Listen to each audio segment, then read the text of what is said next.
Olá, pessoal, sejam bem-vindos a mais uma aula aqui do nosso curso do Clube dos Planejadores.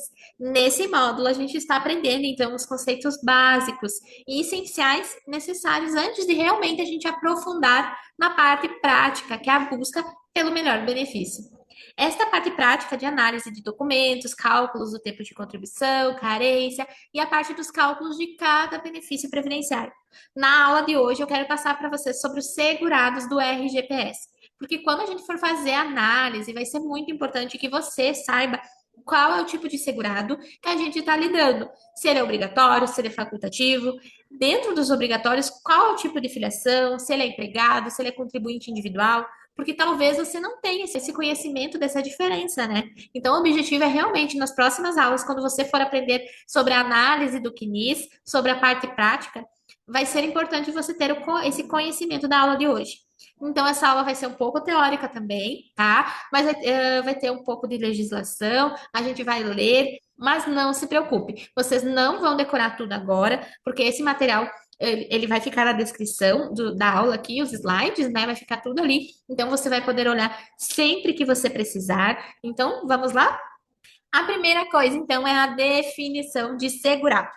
É segurado obrigatório da Previdência Social, nos termos do artigo 9 e seus parágrafos do Decreto 3.048 de 99, de forma compulsória, a pessoa física que exerce atividade remunerada, efetiva ou eventual, de natureza urbana ou rural lícita, é importante que a atividade seja lícita, e com ou sem vínculo de emprego, a título precário ou não, bem como aquele que a lei define como tal, observadas, quando for o caso, as exceções previstas no texto legal ou também é segurado a pessoa que exerceu algumas atividades mencionadas acima do período imediatamente anterior ao chamado período de graça.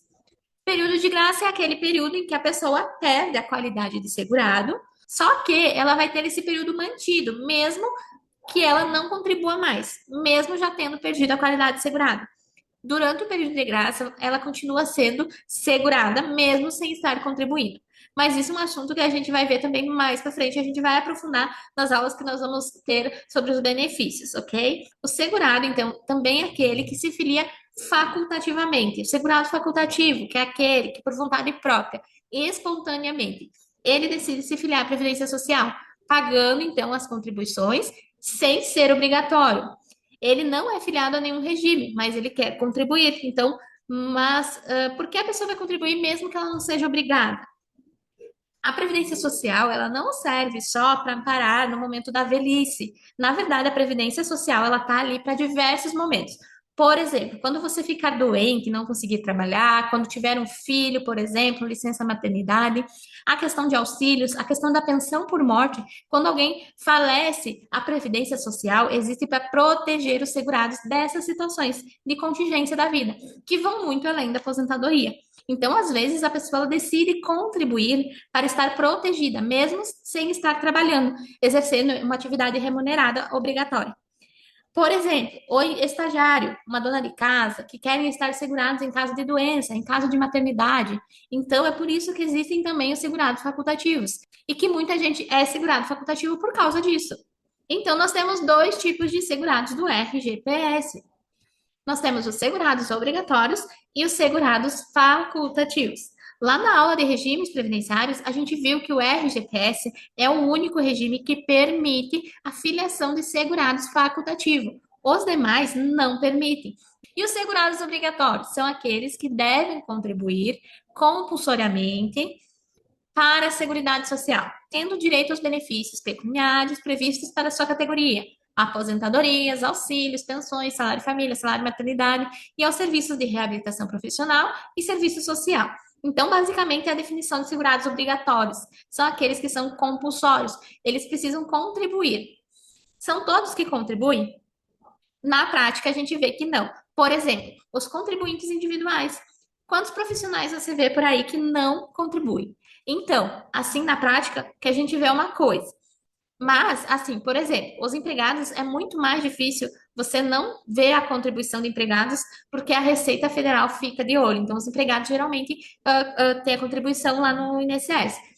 Pois a perspectiva é que isso comece a acontecer também com outros tipos de segurados. Então, por isso que existe uma fiscalização. Existem casos de profissionais, por exemplo, que tiveram que pagar multa porque não estavam contribuindo e são contribuintes individuais, por exemplo, advogado, médico, que não estão contribuindo, mas estão atuando exercendo atividade remunerada.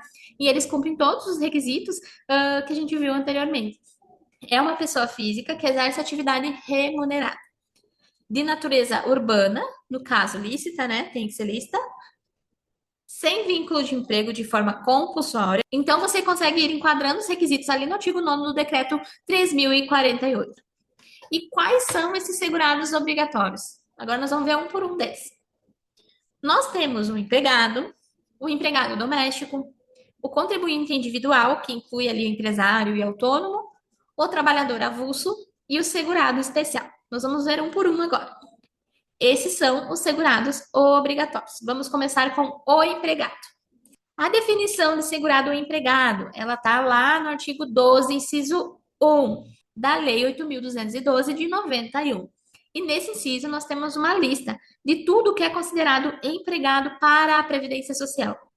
É diferente o conceito de empregado da Previdência Social do conceito de empregado na CLT. Então, tem algumas diferenças nesse item A, que diz assim: é empregado para a Previdência Social aquele que presta serviço de natureza urbana ou rural à empresa em caráter não eventual, sob subordinação e mediante remuneração, inclusive como diretor empregado.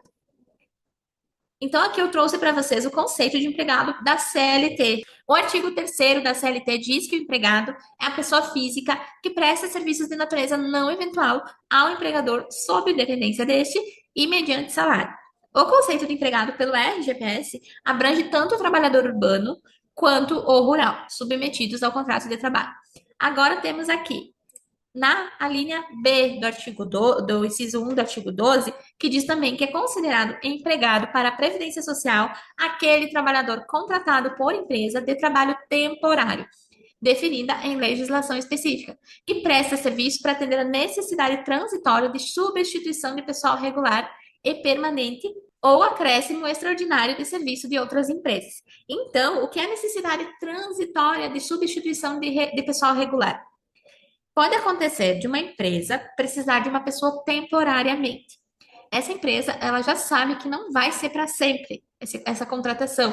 E quais são esses casos que pode acontecer isso? Por exemplo, tem uma funcionária que saiu de licença maternidade e tem um funcionário que sai auxílio-doença. Enfim, tem um funcionário que saiu para ser diretor sindical. Então, pode acontecer realmente de vir outra pessoa substituir essas pessoas na empresa de forma temporária. E a outra possibilidade do trabalho temporário é do acréscimo extraordinário de serviços. Então, a gente sabe, por exemplo, no Natal, o período natalino aumenta muito os contratos de trabalho temporário, porque as empresas precisam de um número maior de pessoas trabalhando, mas é temporariamente. Então, o trabalho temporário é regido pela Lei 6.019 de 74. O artigo 2º dessa lei fala de trabalho temporário. É aquele prestado por pessoa física de uma empresa, justamente o que eu falei, para entender a necessidade de substituição do pessoal e para atender o serviço que surge como acréscimo da demanda. Então, é aquilo que eu falei para vocês, na época de Natal, licença maternidade, afastamento por doença e tudo mais. E o artigo 4º também da Lei 6.019 de 74 diz que compreende-se como empresa de trabalho temporário a pessoa física ou a pessoa jurídica urbana, cuja atividade consiste em colocar à disposição de outras empresas temporariamente trabalhadores devidamente qualificados, por elas remunerados e assistidos. Então, existem empresas cujo ramo é justamente colocar à disposição de outras empresas trabalhadores qualificados para o ramo da empresa. Agora nós vamos voltar lá para o artigo 12, do inciso 1 da Lei 8.212 e continuar com os conceitos de empregado. Outro conceito de empregado também é empregado ou brasileiro ou estrangeiro domiciliado e contratado no Brasil para trabalhar como empregado de sucursal ou agência de empresa nacional no exterior. Então, esses trabalhadores, eles também são considerados empregados para a Previdência Social. Nós temos também que são considerados empregados para a Previdência Social aquele que presta serviço no Brasil, a missão diplomática ou a repartição consular de carreira estrangeira, e a órgãos a elas subordinados ou a membros dessas missões e repartições excluídos ou não brasileiros sem residência permanente no Brasil. E o brasileiro amparado pela legislação previdenciária do país da respectiva missão diplomática ou consular. Então, por exemplo, vamos explicar. Os trabalhadores que estão aqui no Brasil, eles estão exercendo uma missão diplomática. Eles são filiados ao RGPS, da categoria de empregados. E também os brasileiros que estão exercendo uma missão diplomática, que são as embaixadas. Então, por exemplo, uma pessoa que trabalha na embaixada dos Estados Unidos, aqui, por exemplo, ela é filiada ao RGPS. Se ela não tiver, é amparada pela legislação previdenciária do respectivo país. Gente, eu tô passando aqui porque, assim, daria pra gente aprofundar muito mais em cada um desses itens, tá? Mas não é esse o nosso objetivo do curso. Realmente é só para você conseguir identificar qual tipo que se enquadra ali em alguma desses incisos e das categorias, tá? Então, podem ficar tranquilos que a gente vai aprofundar a parte mais prática depois. Isso realmente aqui, a parte dos segurados é bem teórico, tá? Então, depois a gente vai aprofundar melhor a parte mais prática. Então, nós vamos continuar aqui o artigo 12, inciso 1, lá da Lei 8.212, de 91. Também é empregado para a Previdência Social o brasileiro civil que trabalha para a União no exterior, em organismos oficiais brasileiros ou internacionais, dos quais o Brasil seja membro efetivo, ainda que lá, domiciliado e contratado, salvo ser segurado na forma da legislação vigente do país em domicílio. Por exemplo, os brasileiros que trabalham na OIT, que é a Organização Internacional do Trabalho. Eles são empregados também e, portanto, segurados obrigatórios da Previdência Social. E aqui eu coloquei uma observação, porque nós temos um parecer, o parecer 2.991 de 2003, que diz que o segurado que presta serviços aos interesses da nação brasileira, seja diretamente ao Estado, seja elaborando empresas nacionais cujo desempenho positivo é salutar para a economia do país, não pode ver-se desassistido quando retornar ao Brasil. Então, em virtude do princípio geral e na letra da lei, ele passa a se vincular, então, ao RGPS. Então, realmente, o que acontecia era que a pessoa ia trabalhar nesses organismos aí, e quando ela voltava, ela ficava desamparada. Por quê? Porque ela não estava afiliada a nenhum regime. E aí ela não aposentava. Então, foi uma forma realmente de sanar essa lacuna, né? E proteger os trabalhadores.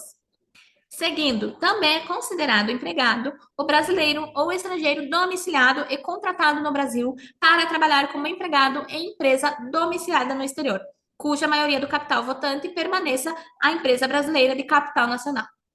Temos também que é empregado, é servidor público, ocupante de cargo em comissão, sem vínculo efetivo com a União, autarquias, inclusive em regime especial, e fundações públicas federais. Porque quando o servidor ele tem um vínculo efetivo, ele tem um cargo, ele está lá pelo RPPS, que é o regime próprio. Então, ele só vai ser filiado ao regime geral se ele não tiver vínculo efetivo. Ou seja, são aqueles servidores ocupantes de cargos em comissão. Então, eles não têm, por exemplo, que passar em concurso público e tudo mais. Eles não são filiados pelo regime próprio. E essa disposição do item G, ela também se aplica ao ocupante de cargo de ministro de Estado, de secretário estadual, distrital ou municipal, que não tenha vínculo com a União, Estados, Distrito Federal e municípios. Seguindo, também é considerado empregado o empregado do organismo oficial internacional ou estrangeiro de funcionamento no Brasil, salvo quando coberto pelo regime próprio da Previdência Social. Então, eu trouxe aqui para vocês o parecer CJ 3050 de 2003, que ele fala alguns conceitos importantes para você entender desse item I aí do inciso 1 do artigo 12 da Lei 8.212. Por organismos oficiais internacionais, a gente entende as instituições ligadas à área econômica, social, cultural, sanitária e educacional, cujo nascimento é o fruto da vontade dos Estados soberanos ou da ONU. Então, nesses casos, todos os empregados que trabalham na ONU também são filiados ao RGPS. Aí eu trouxe aqui também alguns exemplos nesse parecer, de alguns exemplos de organismos. Então, nós temos a OIT, a ONU, a Unesco, a OMS, que é a Organização Mundial de Saúde, o FMI, o Banco Internacional para a Reconstrução e Desenvolvimento. Enfim, são várias organizações, eu coloquei aqui para vocês lerem. E aí, se aparecer alguma pessoa que trabalha em algum desses organismos, você já vai saber que ele é considerado empregado para fins de previdência social. Outro item importante ali do artigo 12 é o item J, onde diz assim, que é considerado empregado o exercente de mandato eletivo federal, estadual, municipal, desde que não vinculado a regime próprio da Previdência Social. Por exemplo, o vereador também é considerado segurado obrigatório. Eu coloquei aqui os itens que eu considero mais importantes para você saber, porém eu acho muito interessante e recomendo fortemente que você leia lá o artigo 12 da Lei 8.212 de 91, para realmente conseguir identificar todos os segurados que são considerados empregados. Eu coloquei também aqui algumas observações sobre o bolsista e o estagiário, que também prestam serviços à empresa em desacordo com a Lei 11.788 de 2008. Então, o que a gente vê na prática, tem muitas vezes que a empresa contrata um estagiário, mas ela quer um empregado. Então, tem todas as características de um vínculo de trabalho, mas oficialmente chama de estagiário ou bolsista, né? Então, nesse caso, ele vai ser considerado empregado, sim, e como consequência tem todas as questões da previdência social.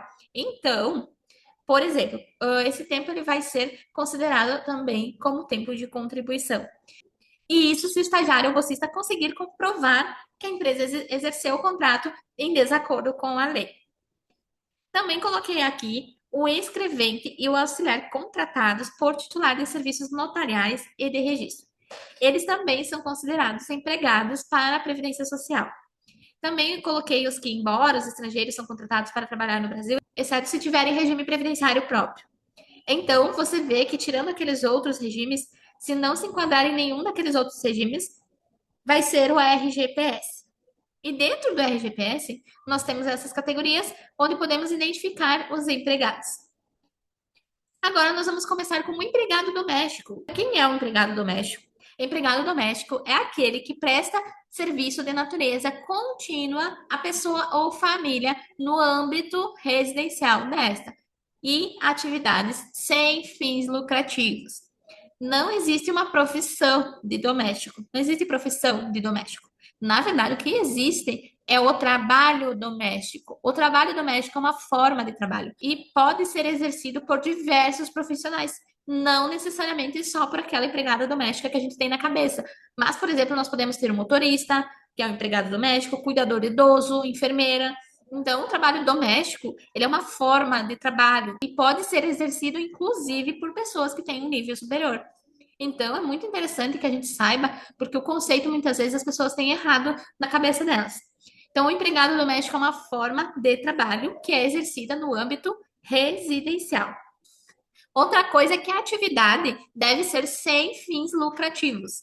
Ou seja, o trabalho ele é exercido dentro do âmbito domiciliar e não pode ter fins lucrativos. Vou dar um exemplo. Por exemplo, se eu tenho uma pessoa que trabalha lá na minha casa, ela trabalha nas tarefas do lar, faz limpeza, cozinha, ela é empregada doméstica, né? Agora, se ela trabalha na minha casa e ela trabalha lá para mim fazendo brigadeiros e eu vou vender esses brigadeiros, aí ela não é mais uma empregada doméstica, pois a atividade ela tem fins lucrativos. Então, para ser empregado doméstico, não pode ter fins lucrativos.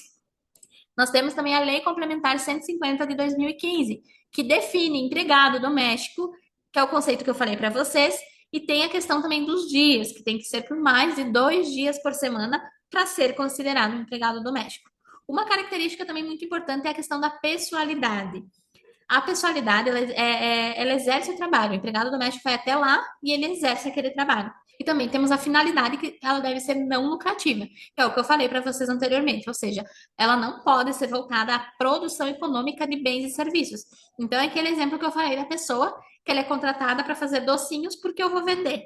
Então, ela é uma empregada normal, ela não é uma empregada doméstica. Eu coloquei aqui também um exemplo de serviço de faxina em escritório médico que o patrão instalou na residência. Nesse caso, apesar de o trabalho ser feito na residência do patrão, ela não é uma tarefa do lar, é um serviço no escritório. Então, nesse caso, ela não seria enquadrada como empregada doméstica. E o próximo ponto que eu mencionei é a produção destinada à comercialização. Uma coisa é a produção destinada ao consumo da família. Uma pessoa lá, empregado, fez um brigadeiro, fez um bolo para consumo da família, não tem interesse econômico, ela é uma empregada doméstica, ok? Agora, se ela faz bolos e o patrão vende o bolo dela, aí é atividade econômica de bens e serviços. Aí ela não é considerada uma empregada doméstica, ela é considerada uma empregada normal. Outra categoria que temos dentro também dos segurados obrigatórios, que a gente está vendo um por um, né? É o trabalhador, são os trabalhadores avulsos. O que é o trabalhador avulso? O trabalhador avulso é aquele que presta serviços para diversas empresas sem ter vínculo empregatício. E esses serviços podem ser de natureza urbana ou de natureza rural, com a intermediação de um órgão intermediador da gestão ou da mão de obra ou de um sindicato da categoria. Então, como funciona na prática? Por exemplo, eu coloquei alguns exemplos de trabalhadores avulsos, tá? Um trabalhador que exerce atividade portuária, de capatazia, estiva, conferência, de conserto de carga, vigilância de embarcação e bloco, o trabalhador de estiva de mercadorias de qualquer natureza, inclusive carvão e minério, o ensacador de café, cacau, sal e similares. Nós temos várias categorias que podem ser consideradas trabalhadores avulsos. E como funciona na prática isso? Todo dia, então, vamos dar o exemplo lá no porto. Então, todo dia o trabalhador avulso chega lá no porto, por exemplo, ele vai lá no sindicato ou no órgão gestor, ele vai que vai intermediar, né? E fala qual trabalho que tem para hoje. Aí o sindicato, o órgão gestor, vai indicar o que ele pode fazer naquele dia. Então é assim, não tem vínculo empregatício. Ele vai lá prestar o serviço de acordo com o serviço que está disponível, independente da empresa e do vínculo. Então esse é um exemplo. Isso acontece muito nos portos. Nós temos também outro segurado obrigatório, segurado especial, que é a pessoa física residente no imóvel rural ou em aglomerado urbano ou rural próximo. Considera-se próximo no mesmo município ou contigo que individualmente ou em regime de economia familiar, ainda que com auxílio de eventual de terceiros na condição de, vamos lá, produtor, pescador artesanal ou a esse assemelhado, cônjuge ou companheiro, bem como o filho maior de 16 anos de idade, ou a este equiparado do segurado, de que tratam as alíneas A e B desse inciso, né, que seria o produtor e o pescador artesanal, que comprovadamente tenham participação ativa nas atividades rurais ou pesqueiras artesanais, respectivamente, do grupo familiar. Esse ponto é interessante, porque tem muitas vezes a pessoa, por exemplo, no caso do cônjuge, imagina ser esposa do segurado especial ou do produtor rural. Ela pode não ter nenhum documento no nome dela, mas ela vai ser considerada segurada especial se ela tiver participação ativa nas atividades rurais. Nesse caso, muitas vezes os documentos do marido podem ser considerados para comprovação. E o mesmo ocorre para o filho maior de 16 anos. E o que seria regime de economia familiar? Regime de economia familiar é a atividade em que o trabalho dos membros da família é indispensável à própria subsistência e ao desenvolvimento socioeconômico do núcleo familiar e é exercido em condições de mútua dependência e colaboração, sem a utilização de empregados permanentes. Então, o regime de economia familiar é aquele que a própria família trabalha no sustento. Não tem empregados permanentes. Pode ter ali de vez em quando uma contratação de um, de outro, mas em regra não pode ter empregados permanentes. E outra exigência do segurado especial é que não pode ter outra fonte de renda, que não seja atividade rural. Porém, nós temos algumas exceções de rendas que ele poderia receber. Eu listei aqui as mais importantes, tá? Benefícios que não superem o salário mínimo. Por exemplo, se ele recebe uma pensão ou se ele recebe um auxílio, ele vai continuar sendo segurado especial se essa pensão ou esse auxílio não superar o salário mínimo. Então, ele pode também receber esses benefícios. Ele pode também exercer atividade remunerada por 120 dias no ano civil. E ele também pode receber benefício previdenciário decorrente de previdência complementar. Então, essas são as exceções ali que ele pode ter outra renda a não ser ali a fonte da atividade rural, tá? E o contribuinte individual é o nosso outro segurado obrigatório, né? Que vocês vão ver muito, porque existe bastante contribuinte individual que trabalha, ainda mais para quem vai trabalhar com segurados urbanos, né? Eu recomendo também que você leia lá o inciso 5 do artigo 12, lá da Lei 8.212 de 91, porque lá estão descritos todos os tipos de segurados que são considerados os contribuintes individuais. E a linha A desse inciso fala justamente a pessoa que explora atividade agropecuária, mas que tem auxílios de empregados. Você viu que daí não é diferente do segurado especial rural lá, que a gente falou antes. Tem alguns outros requisitos também, que é a questão do tamanho da terra, dos módulos fiscais, mas quando, por qualquer razão, o segurado deixar de ser segurado especial, quando ele descumprir alguns desses requisitos do segurado especial, ele passa, então, a ser contribuinte individual. Então, seguindo aqui as alíneas do inciso 5, que traz todos os tipos que são considerados os contribuintes individuais, vamos lá. A pessoa física que explora extração mineral, ou seja, o garimpeiro, o ministro de confissão religiosa e o membro de instituição consagrada, de congregação ou de ordem religiosa. Ou seja, Os padres, os pastores, eles são contribuintes individuais, obrigatórios. O brasileiro civil que trabalha no exterior para organismo oficial internacional do qual o Brasil é membro efetivo, ainda que lá do auxiliado, do contratado, salvo cobertos pelo regime próprio da Previdência Social.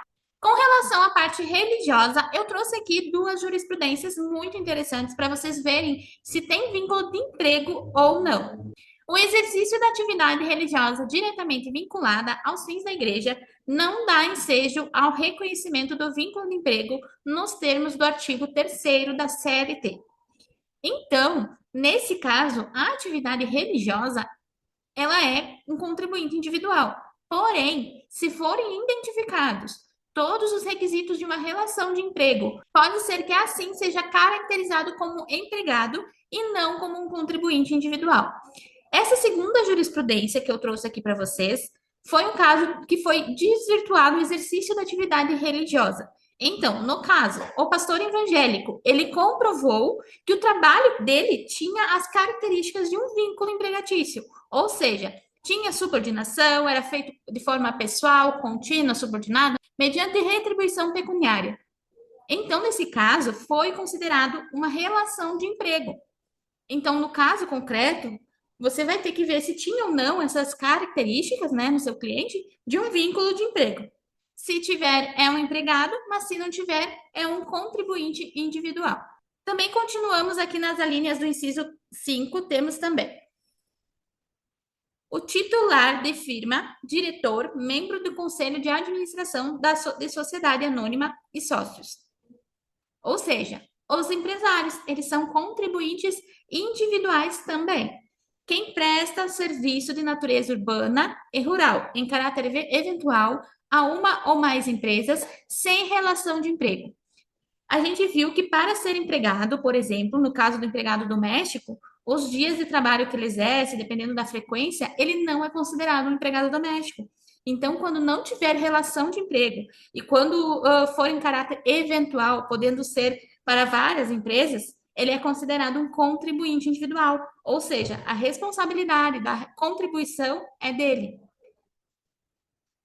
Seguindo aqui, a pessoa física que exerce por conta própria atividade econômica de natureza urbana, com fins lucrativos ou não.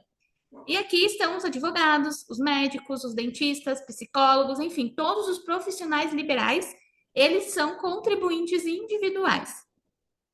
E aqui também o MEI, ele é um contribuinte individual, ele é responsável pelo pagamento das contribuições dele, né? Ele tem uma contribuição reduzida, que a gente vai falar isso mais para frente também, nas aulas de contribuições, e que a gente vai falar das alíquotas e tudo mais, tá? Então, encerrando aqui os contribuintes obrigatórios, agora eu vou falar sobre o segurado facultativo, que, como eu disse, é aquele que se filia porque ele quer, por conta própria. Ele não é obrigado, com a intenção de querer se filiar à Previdência Social, ele tem que efetuar o quê? A primeira contribuição. Isso é muito importante, porque se a pessoa não efetuar a primeira contribuição, ela não vai ser considerada afiliada. Então, é necessário fazer o primeiro pagamento, mesmo que a pessoa não efetue o próximo pagamento, porque vai contar a partir do primeiro pagamento em dia. Então, a relação jurídica previdenciária decorre do primeiro pagamento. Então, segurado facultativo é aquele que não exerce atividade remunerada, profissional ou econômica, que o vincule de forma obrigatória ao RGPS e que ingressa na Previdência Social demonstrando essa vontade, né, vontade própria, mediante o pagamento da primeira contribuição. Então, se a pessoa quer ser segurado facultativo, é só fazer a primeira contribuição.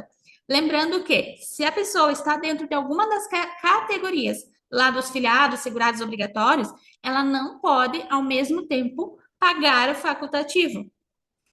Esse é um erro muito comum. Por exemplo, uma pessoa ela pagava uma contribuição como obrigatório, a empresa que ela trabalhava, né, pagava, e ela pagava como segurado facultativo por fora. Isso não pode. Não pode existir uma contribuição como segurado obrigatório e ao mesmo tempo que existe uma contribuição como segurado facultativo. Outra questão é a idade mínima. Para você se filiar como segurado facultativo, lá no decreto 3048 de 99, diz que tem que ser maior de 16 anos de idade. e não estar exercendo atividade remunerada, que eu enquadre como segurado obrigatório. Se você olhar lá na Lei 8.212 e na Lei 8.213, você vai ficar um pouco confuso, porque lá constam 14 anos. Nós tivemos a emenda constitucional 20 de 98 e com a emenda constitucional foi proibido o trabalho para menores de 16 anos, salvo, né, na condição de aprendiz. Mas qualquer trabalho a menores de 16 anos não pode existir depois da emenda constitucional 20 de 98.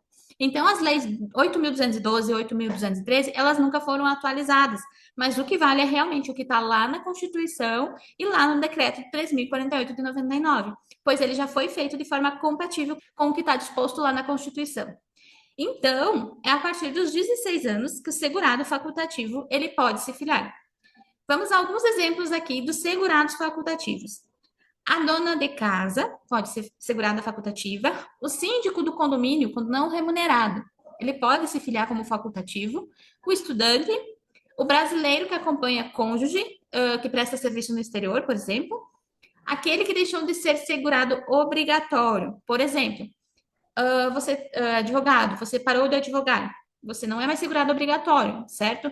Então, você vai permanecer segurado pela Previdência Social. Você quer permanecer. Então, você pode começar a pagar como segurado facultativo. E também o estagiário, né? É um dos exemplos que pode ser segurado facultativo. Uma observação é que não há idade máxima para esse ingresso, tá? Somente a idade mínima de 16 anos. Então, é isso. Eu espero que vocês tenham entendido realmente os segurados da Previdência Social. Isso vai ser muito importante quando a gente for analisar o CNIS e as documentações, pois ter essa base vai fazer toda a diferença na nossa análise para encontrar o melhor benefício do cliente. Então, deixe lá o seu elogio, o seu feedback, a sua sugestão aqui nos comentários. Muito obrigada e até a próxima aula.